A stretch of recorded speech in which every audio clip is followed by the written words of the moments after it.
We have traveled through the ancient cosmos of love and mythology. Now we are fast forwarding to the immediate future. Welcome to the next session of the Bhopal Literature and Art Festival, presented by the Society for Culture and Environment and powered by Dainik Bhaskar. Our next session addresses a critical question of our times. In a world run by code, who writes the rules? The session is titled Algorithmic Governance. We live in an era where algorithms decide what we see, how we trade, and increasingly how we are governed. But how do we ensure that the rule of law keeps up with the speed of light? This session explores the intersection of technology, public policy, and the legal frameworks that will define the next decade of governance. To decode this complex matrix, we have a speaker whose qualifications are as vast as the subject itself. Please welcome Dr. Prasanth Kumar Ponugoti on stage with a huge round of applause. And to discuss the infrastructure of this governance, we have a titan of the telecommunications industry. Please welcome Mr. Anupam Shrivastava ji on stage. I'll take the honor to introduce our guests for today. Dr. Ponugoti is a senior Indian bureaucrat with 33 years of experience across union ministries and the state government. He's a true polymath, holding degrees in BTech, MTech, MBA, LLB, LLM, PGD, PPSD, and a PhD in law.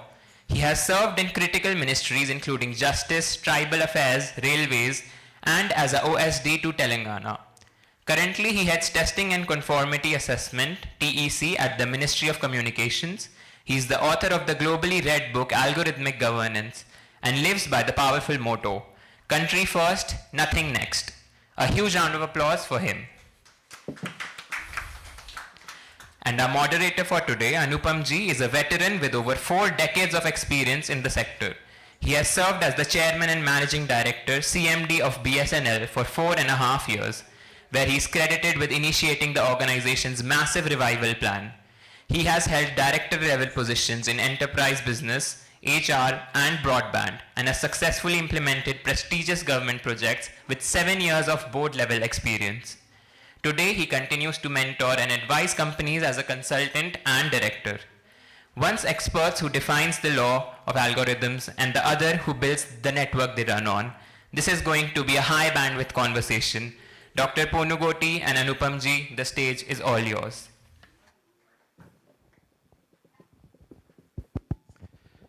Thank you and good morning everyone. Thank you BLF. Last year I was here in BLF as an author and I wrote my book Bhopal 92 last year, and this year I'm going to interview my colleague Mr. Prasanth, who has written a book on algorithmic governance. The last book was on history, this book is on future. And I was just listening to the first session. It was on mythology. So I do not know how to stitch together all these areas of different facets of life together and explain the complex subject like algorithmic governance to the audience present here. I, as Chairman and Managing Director in BSNL, together with many of my colleagues, always believed in building the network, connecting the people. Mr. Prasanth now wants to tell you what happens when everyone is connected. That's what he has written the book about.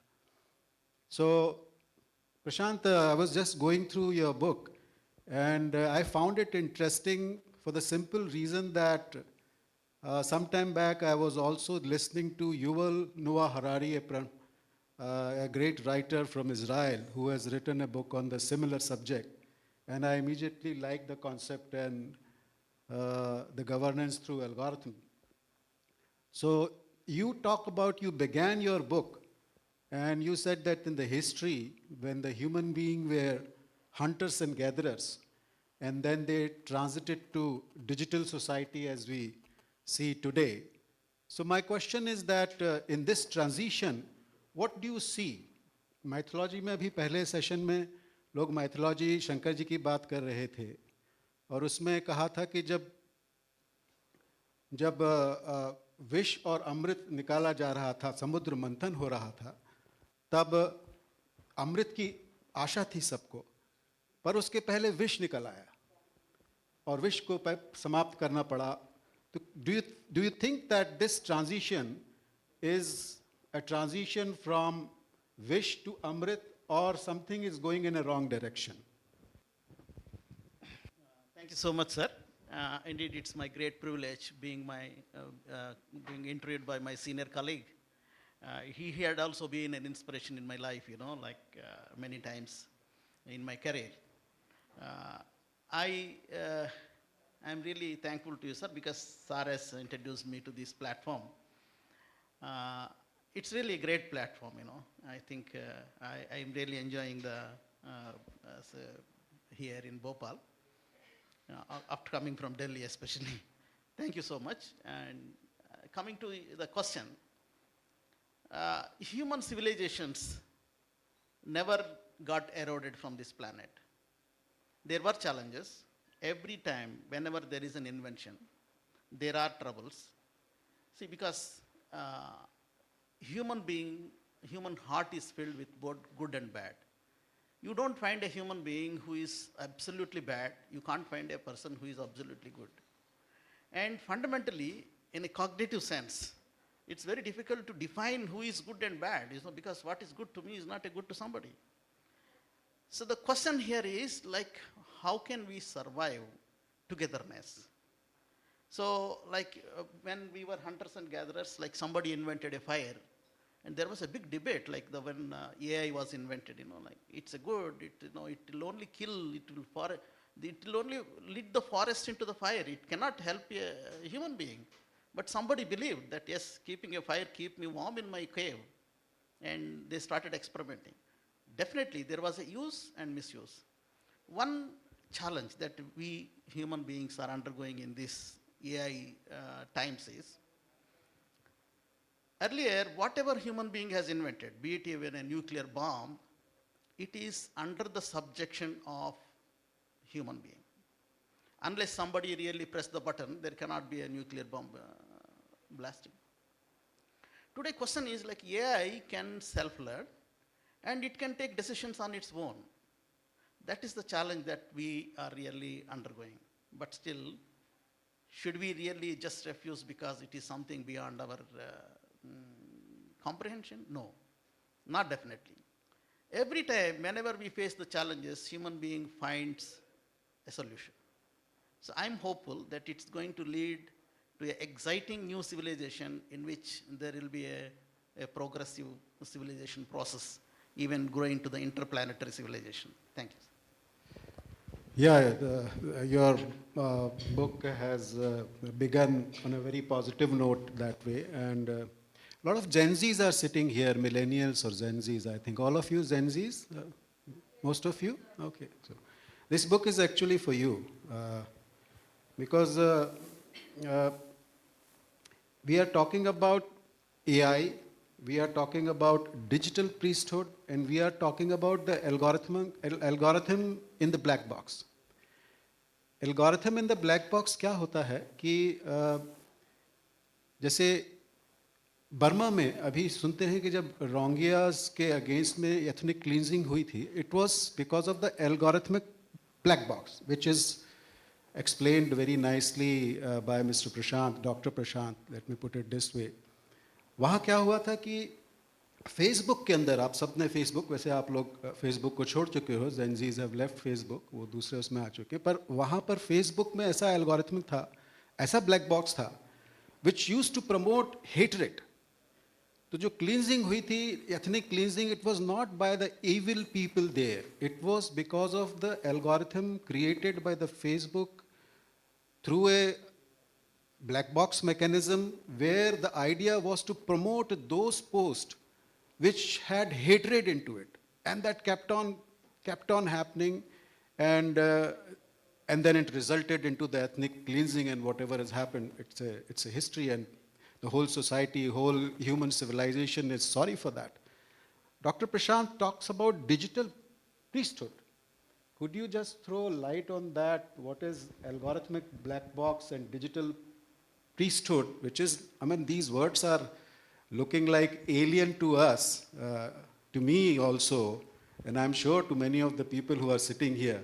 If you could explain in simple terms, I think people will be benefited here. Yeah, before that, I just want to throw two challenging concepts. Like one is technology determinism, other is social construction of technology. This technology will determine the human societies, or we build technologies to serve the human societies. It's a very challenging, a philosophical, debatable question, and like it is together. First, technology emerges as a technology tool for us as a Scot, like because we all want to communicate, so we invented Facebook and WhatsApp. But subsequently, it starts taking over us. Like how to behave today is being taught by the WhatsApp and the social medias. Correct. So, once upon a time, in the cathedrals, like in an Indian context, a priest would tell us like whom to marry. Today, it's a dating apps which designs, because the civilization has progressed so much. A girl will be in Bhopal up to 12th class. After that, we don't know where in the planet she will be going to further studies. How can we really understand? Earlier in the like in earlier civilization, the priest knows exactly what girl will behave at her home and the society, when she come to temple. But today, even a priest is blank, unless he knows only horoscope, like he doesn't know telescope. So this is the question actually. So now we have emerged into a new progressive civilization. It's already, we are there in that. So in that, the algorithms will be working like replacing the priests. That's a digital priesthood you're talking about.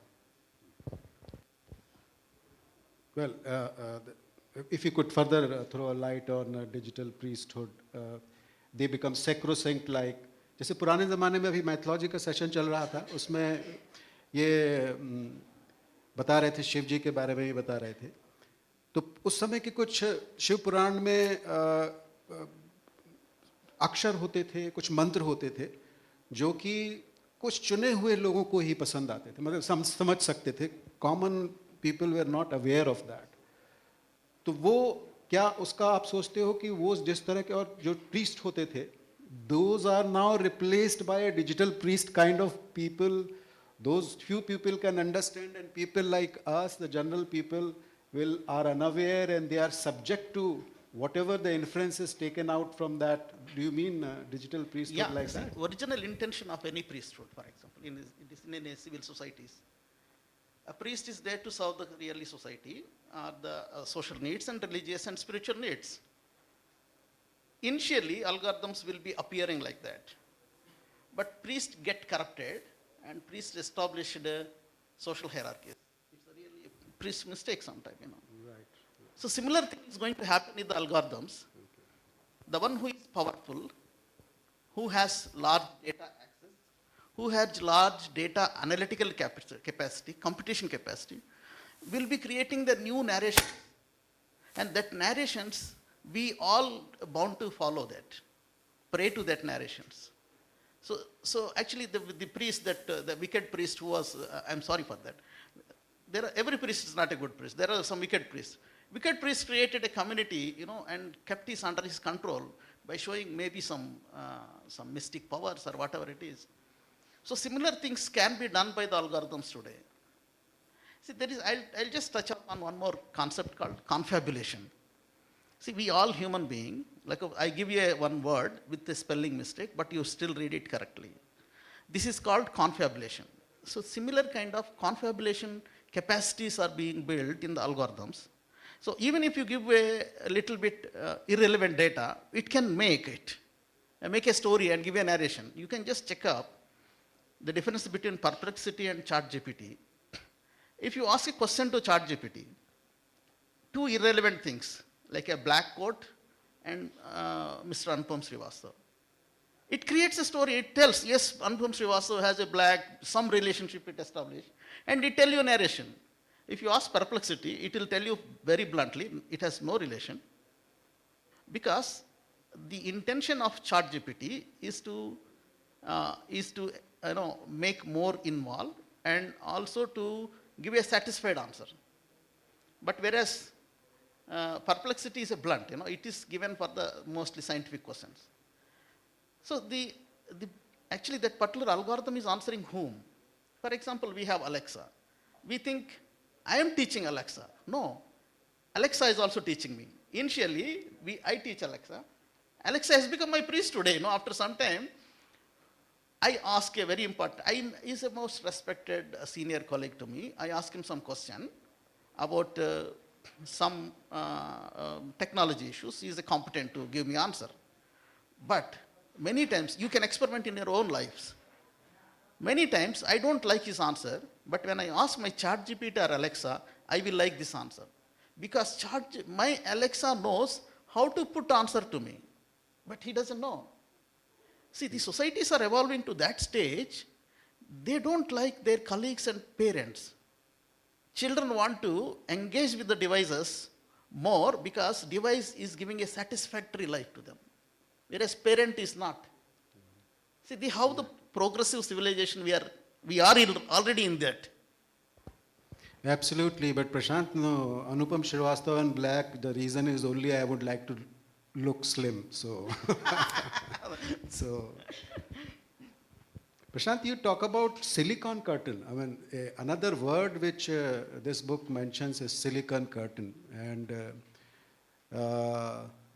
all the Gen Z sitting, I'm 100% sure you are using either Gemini or ChatGPT or Grok, Meta, वगैरह आप लोग सब, you must be using it. We all use it. ये question भी मैंने उसको डाल दिया था. They have given me these questions to be asked to Prashant, and I have prepared. It's become life has become very easier with that AI tools available with you. But you talk about silicon curtain, and the way I have understood, you can correct me if I have understood it well. I understood through an example. जब आप bank में जाते हैं तो आपको जब loan लेने जाते हैं तो सिबिल का नाम सुना होगा आपने. There is a CIBIL rating, CIBIL number, and if your CIBIL is beyond say 700 or something like that, you get 0.5% lesser interest in the loan. So that kind of thing. But how the sibyl functions beyond the silicon curtain, that's a surprising thing. Because somebody was telling me that if you go to 3-4 people with your sibyl rating and उसके पास जाइए bank of India, bank state bank या किसी और दूसरे के पास, बताइए मेरा CIBIL rating ये है. And if they try to feed into the system, by the time you go to last entity to give you the loan, suddenly you will find your CIBIL rating has gone down. Because something sitting behind that silicon curtain algorithm written in such a way that if somebody is asking for the loan on multiple occasions, that means he is hungry for the loan, he requires a lot of money, that means his CIBIL rating has gone down. So, and you have no control on that. Who is controlling, I do not know. So what do you mean by when you talk about the silicon curtain? Do you mean that some algorithm is happening behind a silicon curtain, which we do not understand and which we are subjected to all the time, and we suffer sometime from that? It's perfectly all right, sir. Indeed, algorithms has a bias. It develops bias because it has a self-learning capacity. Every time I'm asking a question to my Alexa, woman is bad, woman is bad. So it always tells me, it tries to satisfy me, like it learns that, it's the best thing to tell him like woman is bad. So it is not just only the designer's mistake. Maybe corporates have a clean heart. They are not at all implementing, but there is a possibility. Algorithm itself is learning. So we tend to blame the, capitalists because, or we tend to blame the socialists because, they have a secret agenda, secret societies are running the societies. It may be true, may not be true. But one thing is true in the algorithmic society is, algorithm itself develops a bias. It loses transparency. One more word I want to use, it is a sandbox, black box algorithms. We don't know what is there inside. So in EU Data Act, Data Protection Guarantee Act, they have put,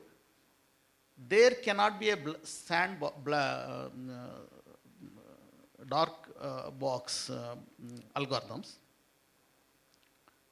And if there is anything, if I apply, suppose I applied for a scholarship, I didn't get it.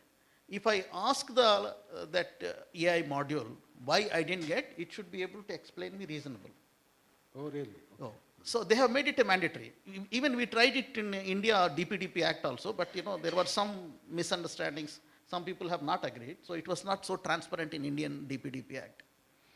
Indeed, we should, you see, societies will evolve. That's what actually my book ultimately says, we are evolving. And I proposed, it is true, sir, there is definitely this kind of silicon curtains are there. And definitely we are all human beings. So obviously, ultimately my motto is to make profit, any corporates. Obviously, they will also do some kind of algorithmic usage. That is already happening. Today, once upon a time, there was a relationship between producer and consumer. Because Colgate produces a paste. I know the Colgate factory. I know who is selling, who is the retailer. If there is some defect, I can go and ask directly the company. Today, whether I should buy a Colgate or not is being dictated by algorithms in the Amazon. Yeah. So who is really manipulating, isn't it? There were agents. There was ad agencies are always there to tell them, tell the people or manipulate the minds of the people. Today, this manipulation is impacting each individuals personally, in their families. Suppose I don't like a product, but still if that corporate wants me to buy, they will provocate my child. They know whom I love actually. If suppose I have a secret girlfriend, my algorithm knows that I have a secret girlfriend. And it totes and provocates her to make me buy that. See, imagine what kind of privacy we are losing. But still, I don't get discouraged. This is all actually we are progressively passing through the civilization process, and we will be becoming a better human beings. Excellent. So, would you like any of the people from audience, especially the Gen Zs here, want to ask any question? Okay, please. Good morning. My name is Amina Hassan. I'm from BHS. So my question is algorithmic governance a tool of governance or a new form of governance itself? Right. So, author? Yeah. See, we titled, indeed, actually, we still now spoke about the general application of algorithms. This book is focusing on how algorithms are being used in the governance. So, in the governance, it is pervasive. It is becoming a pervasive applications in the governance. Today, you go to a bank, whether banker should give you loan or not is decided by the algorithm, not by the, and there is a concept called street level bureaucracy. Means, you tell you like collector and below, all these functions can be performed by the algorithms. There is no need of really a bureaucrat sitting there and deciding like a development officer sitting and whether he needs a social benefit or not is not required actually. So we are coming to that stage. We have already come to that stage. But is it bad or good? I mean, the way we are going, do you think that it's a threat to the democracy, or what way you concluded? Yes, sir. Actually, the challenge is algorithms will make more efficient and meritocracy, but it will alienate the citizens. Say, for example, I'll tell you one more classic case, sir. Nokia, every annually it will evaluate the human assets, and then it has to remove some people because whenever it becomes a redundant, that particular profession is not required for them, they will remove it. So they have applied algorithms, and it will know everything, about that particular employee, even his personal problems, family problems, everything it knows, and it decides it should be removed, and they are implementing. There was a trade unionist have come, and they asked, there is no human element. Maybe I know that family, his wife is suffering, he needs another 3 months job. But algorithm do not understand this, There is a human element is missing. So the challenge is, like in the governance, one is algorithms definitely we require for improving the efficiency. Otherwise, with the human elements, we know all why we are suffering. government is not able to deliver the services and goods to the citizens. That's the biggest problem. It can be improved, it can be optimized, even resources being shared with the citizens can be optimized very effectively. But the human element will miss. When the human element will misses, like there will be there won't be transparency. That can be manipulated, and there is no clarity, there is no visibility of decision-making process. If somebody is he has to represent, there is no due process. If you go to court, there is a due process. There is no due process in the algorithm in the name of efficiency. So we have to strike the balance. So my book actually come to the conclusion that we should have governance should implement a continuous, consistent conformity assessment. So we know the outcomes, what it has to do. If there is any kind of deviation in the algorithm, and we have also democracies in the governance, the book talks about how the future will be the governance models. The governance is also changing. Government, the democracies will change by the another 5-10 years. We don't witness the same kind of democracy models that we are seeing in the society today. The democratic models are like, liquid democracy or direct, deliberative, participative democracy. Means, suppose some particular bureaucrat is taking a decision, one particular department, we all citizens can participate in that decision. When he is writing a note sheet, we can read the note sheet and we can ask, no, this is not correct. So it will be a participative democratic decisions will come even at policy level, even at the implementation level. Is it not a good? So direct lexicographic decision democracies will come. Means I want to vote about government taking a decision. It has to cut the GST by 4%. Government announces it. We all will give our opinions, views, and AI has a capacity to understand, comprehend, put together, and support the policymakers to take a decision.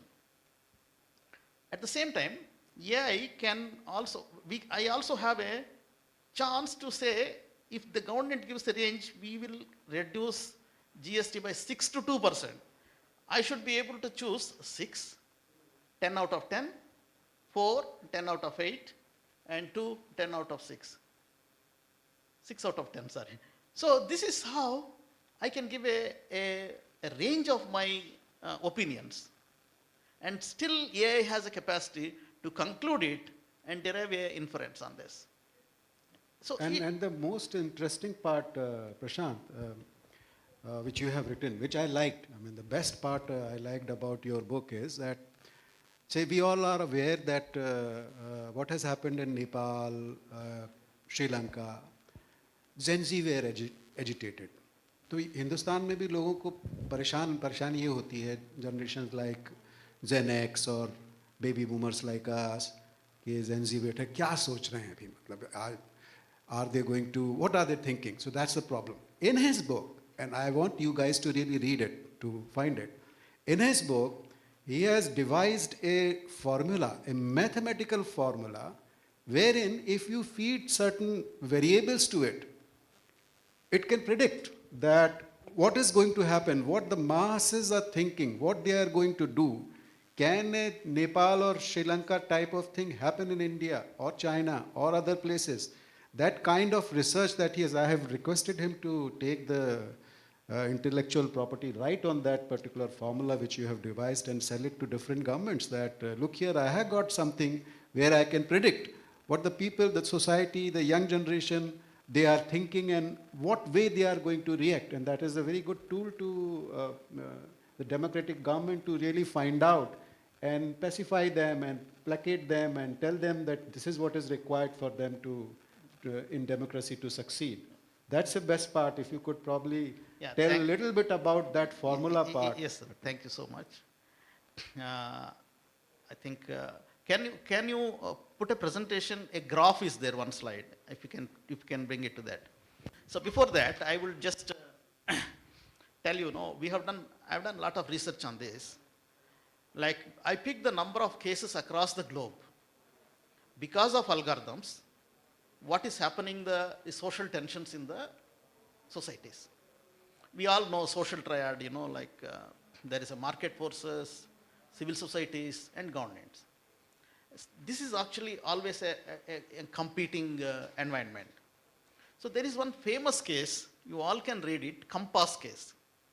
Compass case is in Wisconsin, USA. Actually, they have an algorithm. Suppose I have a prisoners of 50 prisoners. I want to release 5. My algorithm will run the entire, see, is being observed in the CCTV, how is he behaving, what kind of person he is, or what is his crime rate, previous rate. All these parameters it takes, it computes, it will pay like, okay, release John and keep mark here. So when it was actually re-examined and audited, it is always picking vulnerables, like dark skin vulnerables, and always showing that, you keep him in the jail, release a white guy. Okay. So like that, I've identified more than 30, 40 cases. And each case, I have verified with a mathematical model. So with that mathematical model, we have created this kind of a Gaussian equation. See, if you see the your left side curve, it has the influence of civil societies, market forces, and state. But the right one is including algorithms. What algorithms are doing, it is empowering everybody equally. But state and civil society, state and market, because of their power of access to algorithms and data, because of their power, they are able to influence more. Civil societies are unable to really influence more. So when you put algorithms also as a component, the effective influence that happens on society will peak. There is an equilibrium, other graph. That equilibrium is being created by the policymakers, because today I can understand, my particular policy giving some kind of relief during the cyclone to this extent for this particular community area is good. So something is happening, it is being addressed by political will or to the own analysis of the particular local bureaucrat, he can understand and correct it. So this is what actually public policy equilibrium happens. But in algorithms, it is very difficult to create equilibrium. And see, 1.0 is the really actually equilibrium position. This peaks beyond 1.0, means societies can break if algorithms are not handled. Because if actually there is a one of my this book introduction preface is written by Harvard professor Mr. Sahani. He said, if we don't manage algorithms, algorithms will manage us. So how to manage that algorithms? We need to have a managing algorithms. Just like in any society, like there are street level bureaucrats and there is some kind of supervisory bureaucracy. So that kind of supervisory algorithms we should come up in the implementation. And lastly, I think you conclude this book with, you advocate for human-centered governance. I think that's what you said. We were all in telecom and we always believed, we knew that last mile is very difficult.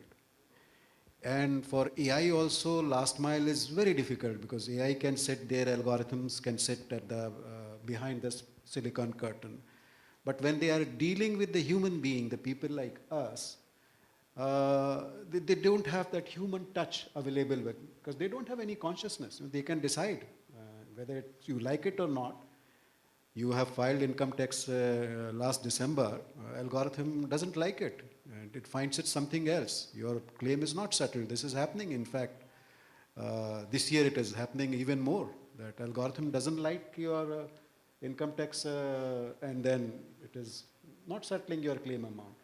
So you have advocated for human-centered governance, and you have said that algorithms should not be given the ultimate authority in the governance, and the democracy should always keep a human touch on that.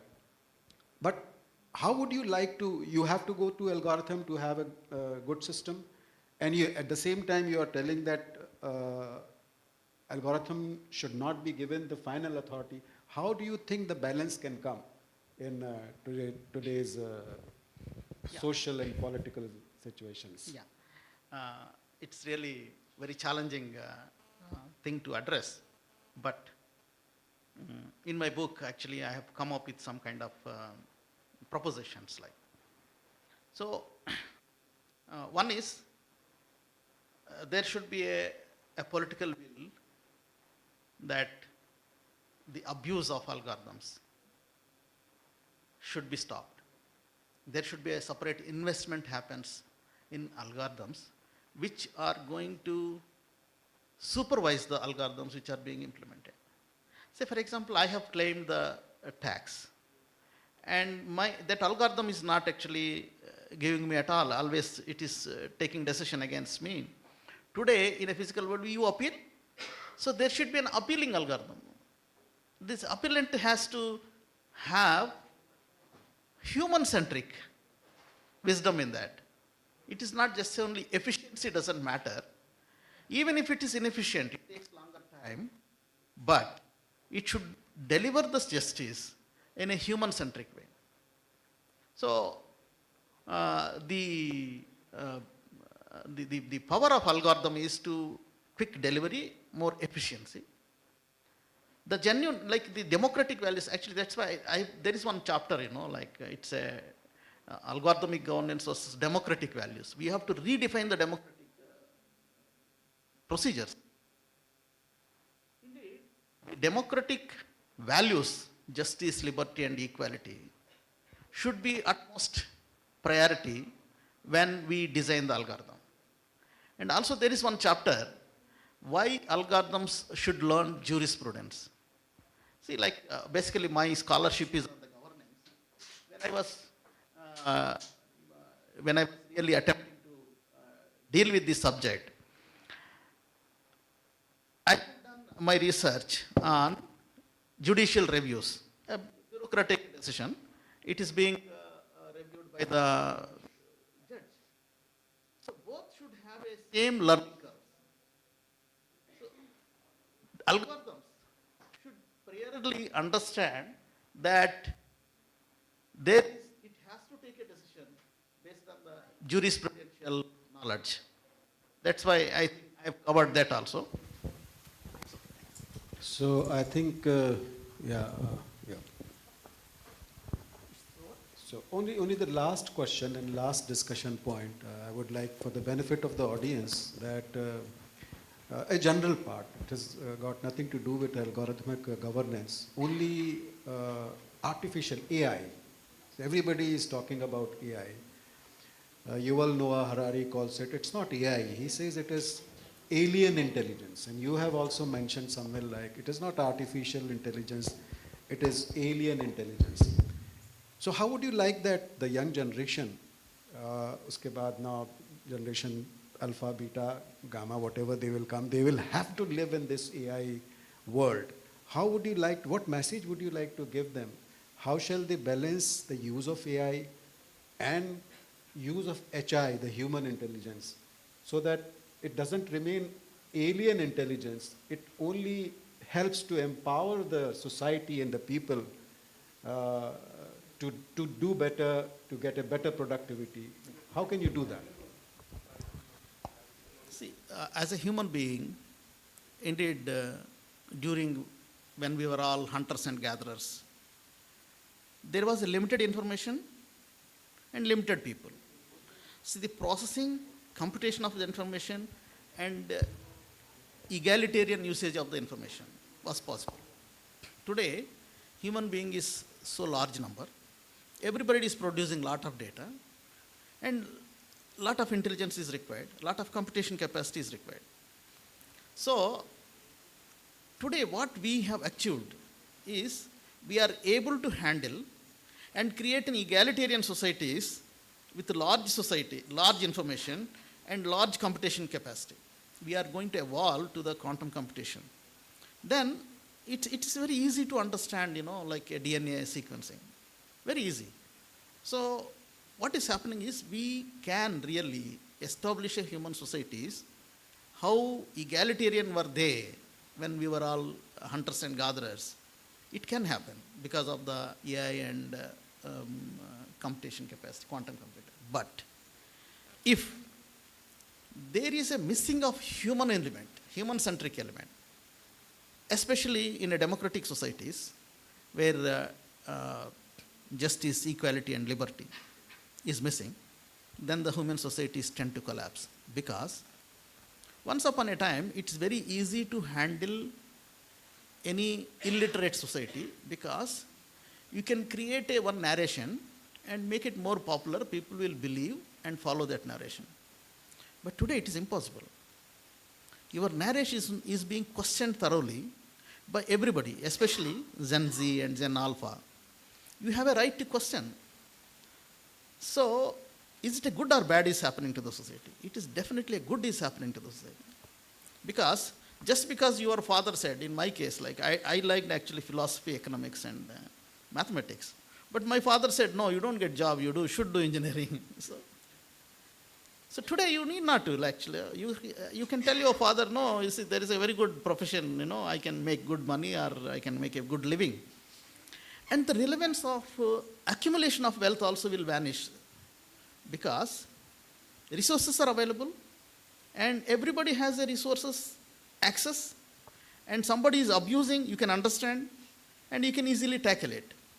So my suggestion to Alpha and Gen Z is like, more you educate, more the information, more the computation capacity that you acquire. I mean, you can buy a good, powerful laptops to understand. So, I mean, like, silicon is answer to the silicon. So, you can all really gain. If you look at a positive way, and mostly Gen G and Gen Alpha should form a civil societies, and the civil society should be empowered with algorithms. Then only the abuse of the power by the social elite will go. The so-called capitalistic exploitation or whatever it is. Thank God, it's always good to ask questions then answer it, because such a subject.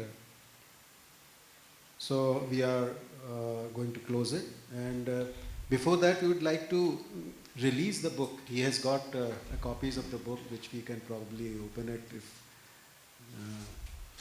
And I can also, there are 4, I can also call my colleague, the Chief General Manager of, ex-Chief General Manager Maharashtra, he could also be here.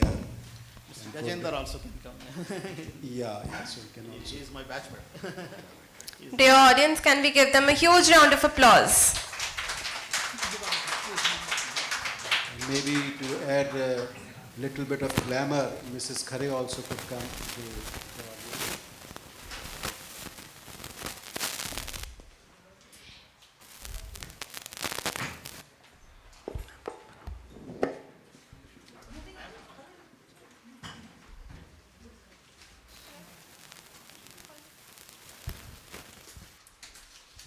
I would also like to request Niharika Singh ma'am, a respected member of the society, to please come on the dais for the photo op.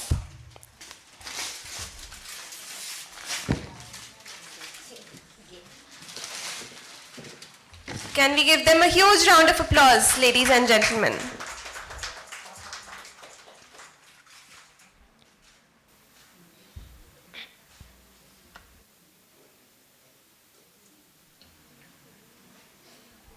Thank you so much everybody. Ladies and gentlemen, this session has taken us right into the engine room of the future.